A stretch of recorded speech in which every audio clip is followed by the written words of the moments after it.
Assalamualaikum warahmatullahi wabarakatuh. Salam sehat untuk kita semua dan semoga kita selalu dalam lindungan Allah Subhanahu wa taala. Amin amin ya rabbal alamin. Ketemu lagi di channel saya Santi Utomo yang masih mau berbagi pengalaman pengobatan gangguan kelenjar tiroid. Nah, ya untuk kali ini saya mau membahas apa sih itu kelenjar tiroid gitu kan ya, untuk mungkin untuk teman-teman ada yang belum paham, ada yang belum mengerti kalau kelenjar tiroid itu yaitu kelenjar yang berfungsi untuk yang menghasilkan hormon tiroid, yang fungsi hormon tersebut itu untuk metabolisme tubuh kita. Nah, jadi kalau seperti pada mesin atau pada kendaraan, mungkin itu kita seperti apa namanya? Seperti oli atau dan juga bahan bakar. Jadi itu digunakan untuk kinerja metabolisme tubuh kita. Jadi seperti itu ya. Kalau kita memang kekurangan hormon tiroid pasti ada keluhan. Demikian juga kalau untuk kelebihan juga seperti itu. Nah, jadi yaitu fungsi kelenjar tiroid yaitu untuk menghasilkan hormon tiroid yang berfungsi untuk metabolisme kinerja tubuh kita. Terus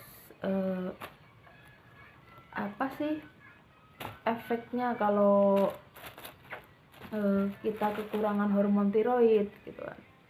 Nah, kalau efeknya kita kekurangan hormon tiroid, efeknya itu bisa lemas, terus dan kinerja tubuh kita itu tidak menjadi stabil. Nah, akhirnya apa? Kualitas hidup kita kurang baik. Nah, jadi seperti itu. Kalau untuk kalau untuk kelebihan hampir sama sih sebenarnya. Kelebihan sama kekurangan itu hampir sama, efek sampingnya hanya setiap orang itu mengalami gejala atau keluhan yang berbeda. Jadi seperti itu. Jadi untuk berdasarkan pengalaman saya sendiri, kebetulan saya memang kelainannya itu ada benjolan. Nah, jadi di kelenjar tiroid saya itu ada benjolannya. Memang kelenjar tiroid itu yaitu terletak di leher bagian depan.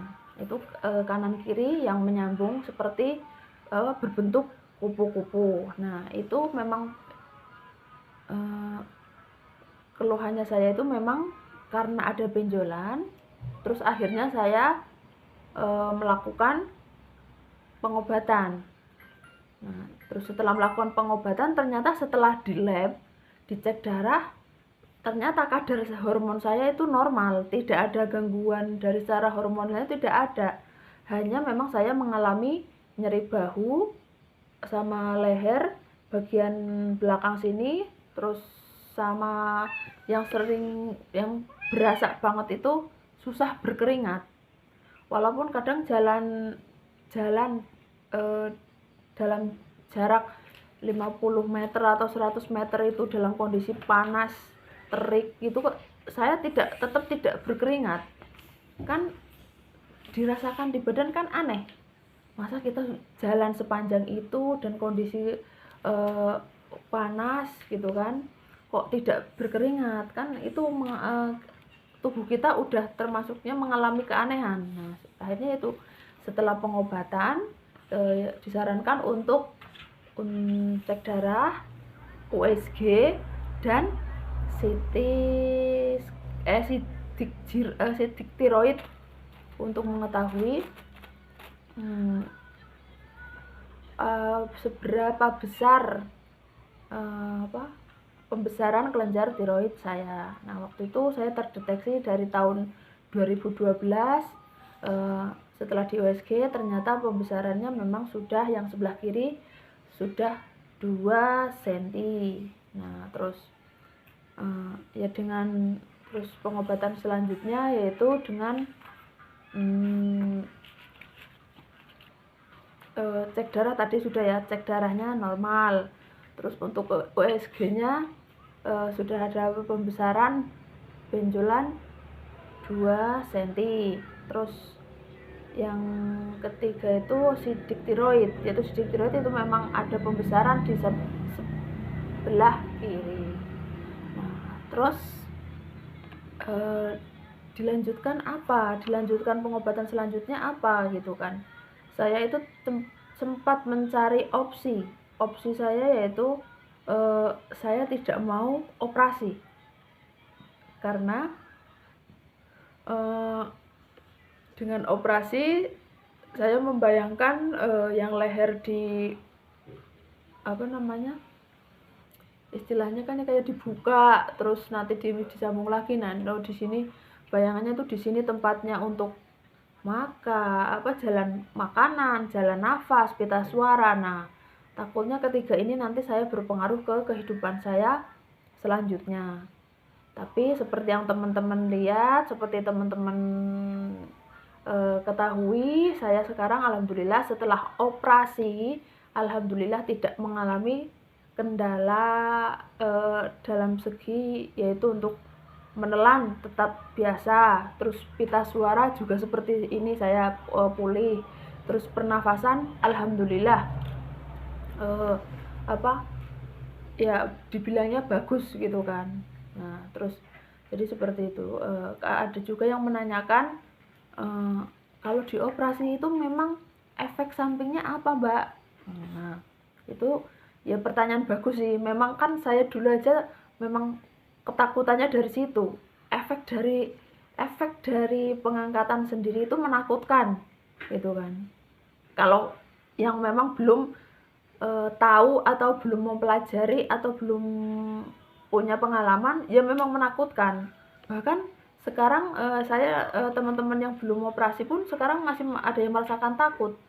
Wah, saya takut nanti kalau dioperasi begini-begini. Nah, itu karena memang sudah mungkin membaca atau di media sosial yang efek samping yang yang menakutkan. Nah, ternyata kalau kita misalkan jatuhnya ke dalam circle yang pengalaman yang baik, insya Allah hasilnya juga akan menjadi baik.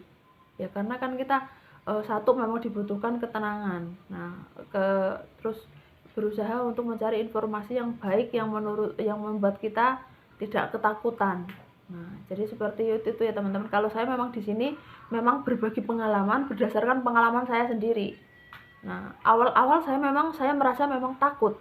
Nah, merasa takut. Terus kedua, pengobatannya itu biayanya mahal. Nah, yaitu karena saya terkendala biaya, akhirnya saya pun memutuskan hanya untuk pengobatan dan pengecekan sampai sidik tiroid selesai. Sudah sebenarnya suruh di jarum halus untuk diambil sampelnya untuk mengetahui kanker atau bukan, atau hanya sekedar tumor atau jadi seperti itu. Nah, maka setelah untuk pengambilan sampel, terus saya berhenti karena memang saya tidak berniat melakukan pengobatan karena ya memang itu efek sampingnya yang dipikirkan di otak saya itu membuat saya tidak semangat untuk berobat. Nah, karena memang itu memang lebih ke ketakutan memang seperti itu. Nah, jadi karena kan memang sudah dikonsultasikan ke Poli Kedokteran Nuklir. Waktu itu saya memang masih di Jakarta dan konsultasi di Rumah Sakit Angkatan Darat di Jakarta. Nah, itu saya konsultasikan terus berapa biayanya dan efek sampingnya apa. Nah, itu menjadi kendala setelah saya mengetahui semuanya. Walaupun itu udah benar-benar dari dokter, tapi memang ketakutan saya memang lebih besar. Nah, dari informasi yang saya terima. Nah, tapi ternyata setelah dijalani, ya alhamdulillah tidak semengerikan yang dibayangkan saya. Jadi untuk teman-teman ya, saya beritahu, saya informasikan tidak usah takut atau karena kita sudah mendiagnosa sendiri badan kita nanti begini-begini, jangan seperti itu seharusnya pikirannya. Saya pun mengalami memang itu pemikiran yang keliru ya. Secara saya kan memang manusia awam yang tidak tahu apa sih kelenjar tiroid. Nah, nggak taunya itu orang bilang iya itu gondok gitu kan. Ya, gondok itu yaitu pembesaran kelenjar tiroidnya itu ada pembesaran. Sama orang lain dulu menyebutnya gondok. Nah orang awam dulu memang gondok. Iya ada yang bilang gondok itu kalau dioperasi menyebabkan ini, bahkan di lingkungan saya pun seperti itu.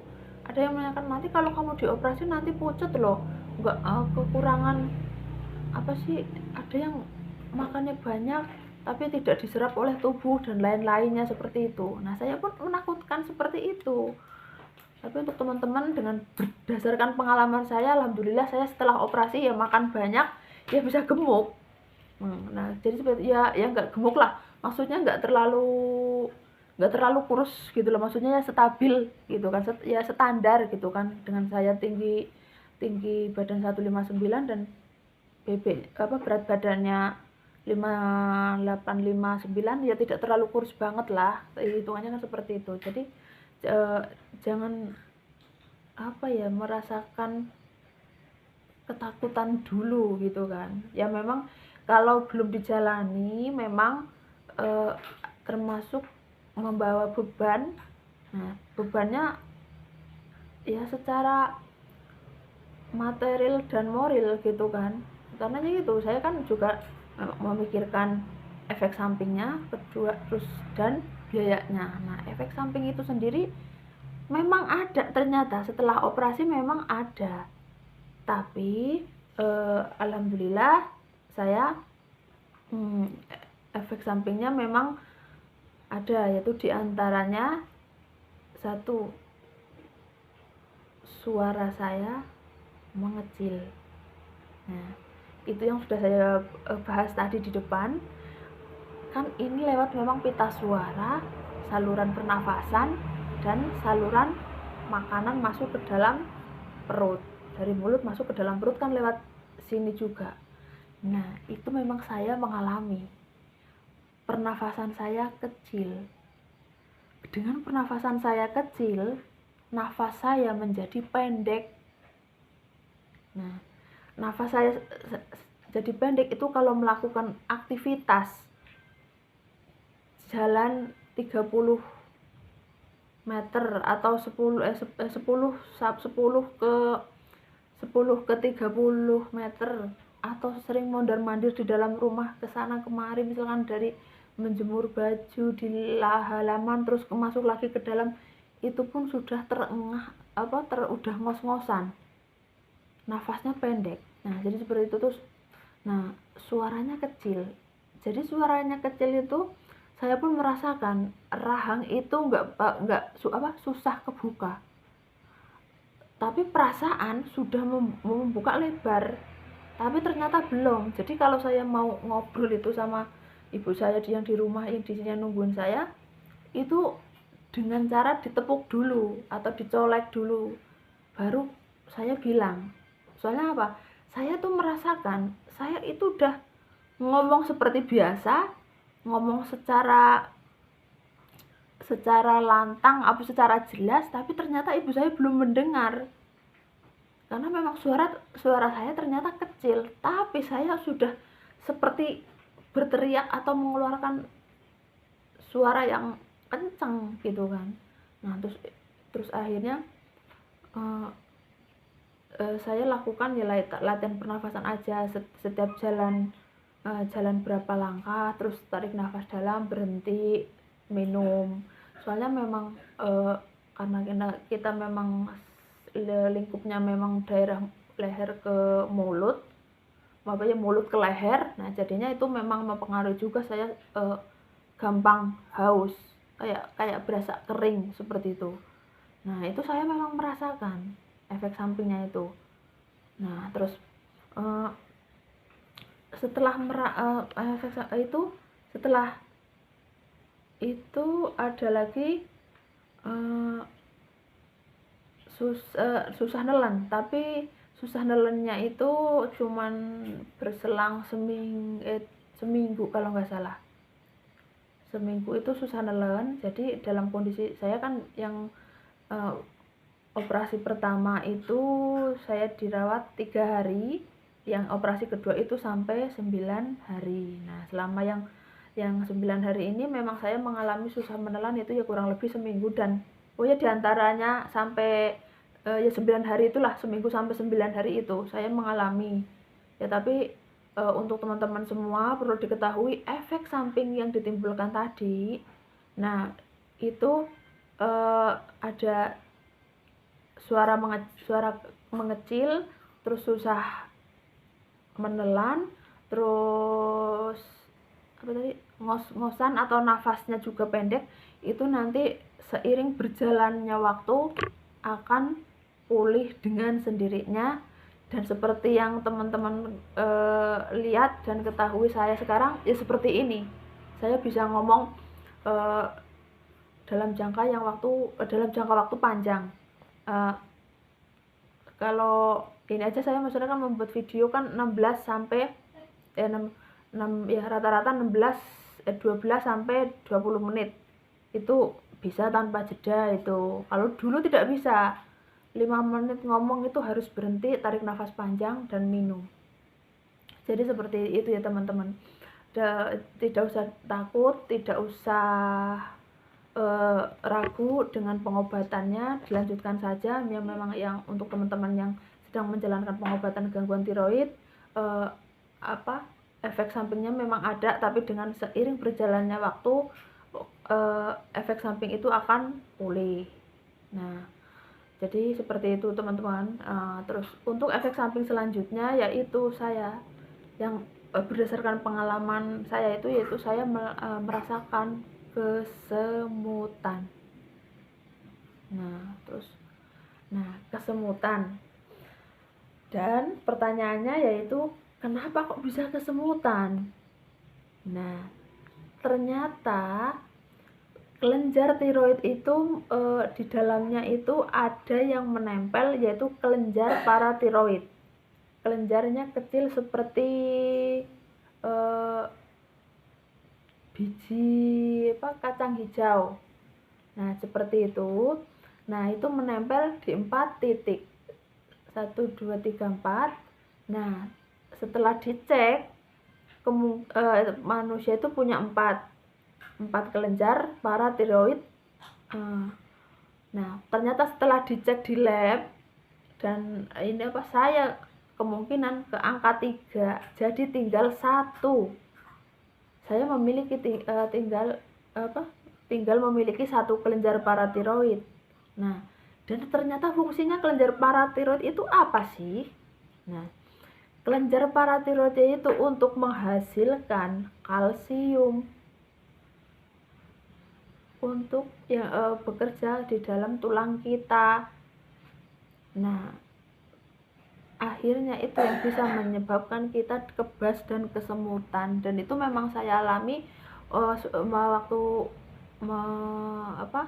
waktu habis pengangkatan operasi yang kedua yang sampai 9 hari. Memang saya akui setelah 4 hari atau 5 hari ya harusnya udah mulai bisa pulang, tapi karena terus saya tiba-tiba kram dan merasakan kesemutan hebat, akhirnya diperpanjang sampai 9 hari itu. Nah, jadi memang ya benar ada efek sampingnya, tapi ya memang semua kalau ya kita dikasih sama Allah, pasti kita dikasih masalah pasti ada solusinya. Tidak mungkin Allah tuh ngasih ujian kita terus nggak ada jalan keluarnya, itu tidak mungkin. Pasti kalau nggak ada jalan keluarnya pasti semua orang sudah putus asa semua, ya kan. Nah, terus saya pun yaitu dengan sabar saya op 6 sampai 9 hari untuk memperbaiki agar tidak kesemutan dan tidak kram, agar terpantau dokter terus gitu kan. Ya memang menjenuhkan, membosankan tinggal di rumah sakit terus dengan makanan yang seperti itu, istilahnya kan makanannya juga makanannya nggak enak gitu kan. Bawa rumah sakit seperti itu, terus ya pokoknya fasilitas juga kalau misalkan ruangannya berbarengan juga pasti kan fasilitas bersamaan dengan pasien atau anggota keluarga pasien yang lainnya. Jadi ya dinikmati aja seperti itu ya, memang sedang harus menjalankan seperti itu. Nah, setelah yaitu terus apa solusinya untuk pengangkatan pengangkatan kelenjar tiroid dengan efek samping kesemutan. Nah, saya itu dikasih resep, yaitu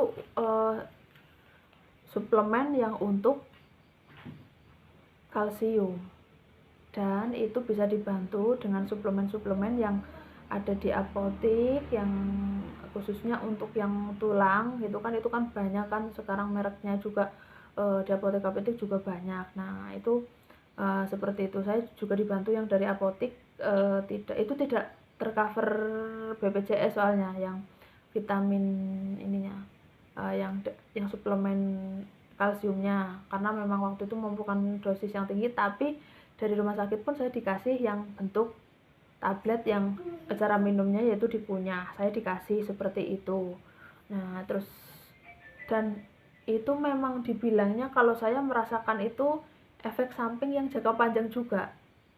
Nah, tapi walaupun dengan efek jangka panjang, tidak usah khawatir, yang penting kita taat dan patuh dengan peraturan atau tata cara minum obat atau minum suplemen tersebut. Kalau saya sendiri memang berdasarkan pengalaman saya, memang saya sekarang minum untuk suplemen kalsium dan vitamin D3, karena vitamin D3 itu untuk memaksimalkan penyerapan kalsium ke dalam tulang. Nah, jadi seperti itu ya teman-teman. Itu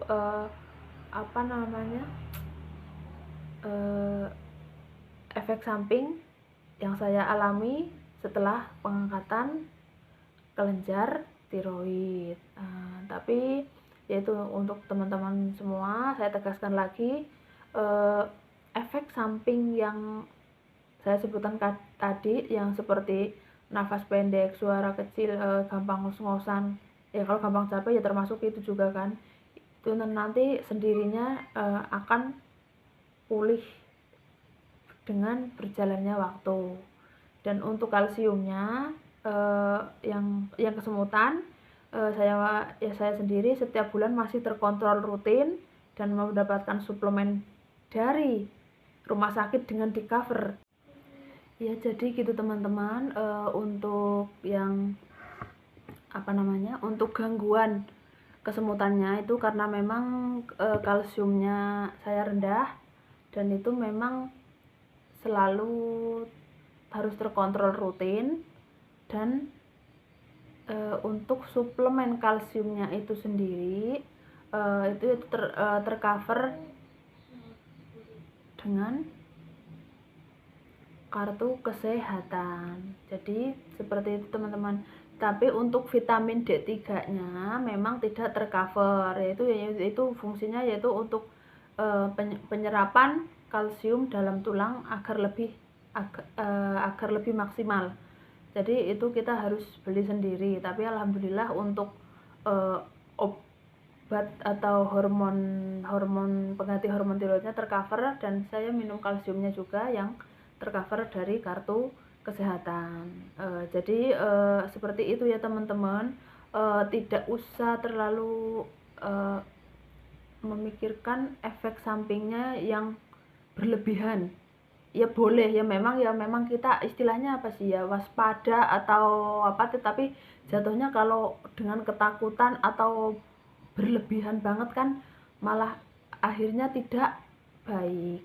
Nah, terus itu faktor yang pertama untuk pertimbangan untuk pengangkatan kelenjar tiroid, yaitu memang memikirkan efek sampingnya yang menakutkan gitu kan, istilahnya seperti itu. Terus selanjutnya yaitu untuk biaya.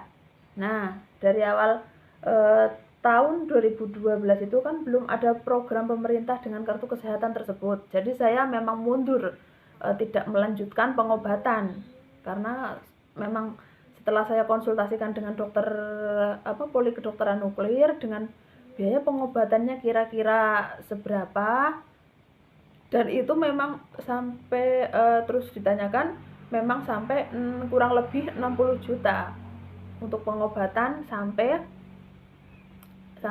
ablasi, sampai terapi ablasinya. Kalau memang diperlukan terapi ablasinya kan memang harus finishnya seperti pengobatannya memang terapi ablasi. Nah, itu memang sekitar 60 juta. Saya menanyakan di dokter rumah sakit angkatan darat di Jakarta dulu, sekitar segitu. Nah, terus akhirnya kan saya kan merasa tahun 2012 saya masih sebagai karyawan swasta dan tidak ada kartu kesehatan, terus dan tidak mempunyai asuransi kesehatan juga. Nah, akhirnya ya udah bareng suami, ya udahlah berhenti dulu, mungkin alternatifnya jangan dioperasi dulu, toh masih kecil ini, tidak bahaya mungkin, gitu kan. Pemikirannya seperti itu. Nah, ternyata itu pemikiran yang salah, teman-teman. Nah, jadi ini pelajaran buat teman-teman semua, gitu kan. Kalau ada benjolan, seharusnya memang segera lakukanlah tindakan pengangkatan. Jangan sampai menunggu besar. Karena apa? Dengan menunggu besar, otomatis kita menjadi sel sarafnya yang di sebelahnya itu semakin besar juga yang dipengaruhi oleh benjolan itu. Nah, kemungkinan ya memang menjadi gampang metastase, gampang menyebar. Nah, jadi yang perlu teman-teman ketahui yaitu perlu teman-teman perhatikan, jika ada benjolan segera lakukan pengangkatan. Ya, kalau ada yang bilang, nggak apa-apa, orang itu aja kemarin apa orang dulu juga ada benjolan, ada seperti ini, nggak apa-apa, ternyata sehat. Nah, tapi kan kita sendiri yang merasakan, pikiran kita sendiri yang mengkhawatirkan. Nah, jadi kan malah pola pikir kita yang kalau pola pikir kita udah mempengaruhi kita, badan kita otomatis akan menjadi down, gampang sakit. Nah, itu maka kalau gampang sakit otomatis gampang memperburuk si benjolan yang ada di tubuh kita. Jadi seperti itu, teman-teman. Nah, terus yaitu tadi kembali lagi ke untuk masalah biaya. Tadi kan pertimbangan apa kan yang pertimbangan apa yang dipikirkan ketika mau melakukan operasi kan seperti itu, yaitu efek samping dan biaya. Nah, biayanya itu setelah tahun 2014 itu muncul program pemerintah dengan kartu kesehatan, saya membuat kartu kesehatan.